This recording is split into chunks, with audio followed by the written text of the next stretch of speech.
پہلے زمانے میں تو کہا جاتا تھا کہ عورتیں زیادہ باتیں کرتی ہیں، لیکن اب تو مردوں کا بھی یہی حال ہے کہ وہ غلط قسم کی باتوں کی مجلسوں میں بیٹھے رہتے ہیں، وقت ضائع کرتے ہیں اور لغویات میں مبتلا ہو کر بجائے عورتوں کی اصلاح کرنے کے خود بگڑتے چلے جا رہے ہیں۔ اور پھر اس کی وجہ سے بعض دفعہ تو یہ شکایت آتی ہے اور عورتیں شکایت کرتی ہیں کہ مرد ہمیں کہتے ہیں کہ تم پردے چھوڑ دو، فلاں مجالس میں آنا شروع کر دو، یہ ایسی سوسائٹی میں بیٹھو۔ تو اگر مردوں کا یہ حال ہے تو پھر وہ یہ دعویٰ نہیں کر سکتے کہ ہمارا حق ہے کہ عورت ہماری فرما بردار رہے۔ ایسے مردوں کی فرما بردار عورت نہیں رہ سکتی۔ لیکن یہاں عورتوں کے لیے ایک چیلنج ہے کہ وہ یہ دیکھیں کہ کس طرح اپنے خاوندوں کی اصلاح کر سکتی ہیں، کیونکہ انہوں نے اپنے گھر کو پرامن بنا کر اپنے بچوں کے مستقبل کو بہتر بنانا ہے۔ بچوں کی خاطر قربانی کرتے ہوئے مختلف طریقے اختیار کر کے یہ کوشش کریں کہ کس طرح اپنے خاوندوں کی اصلاح کرنی ہے۔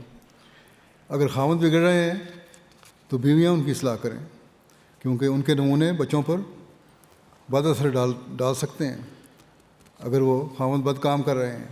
اس لیے اپنی نسلوں کو بچانے کے لیے اپنے خاوندوں کو بھی غلط کاموں سے بچانے کی کوشش کریں۔ اپنی نسلوں کو بچانے کے لیے نیکی کی تلقین انہیں کریں اگر وہ صحیح نہیں ہے، کیونکہ بعض دفعہ ایک مخالف بہاؤ شروع ہو جاتا ہے۔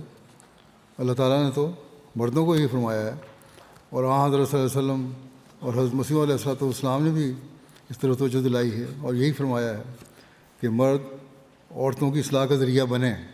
لیکن بعض دفعہ اس کے الٹ شروع ہو جاتا ہے کہ عورتیں مردوں کی اصلاح کا ذریعہ بنتی ہیں، اور آج کل کے معاشرے میں مرد بھی اسی طرح متاثر ہو رہے ہوتے ہیں جس طرح عورتیں متاثر ہو رہی ہیں۔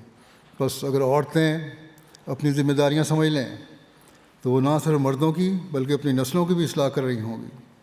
جیسا کہ میں نے کہا، نسلوں کو بچانا بہت ضروری ہے، ورنہ پھر ایسی تباہی آئے گی جس کا ہم اندازہ بھی نہیں کر سکتے۔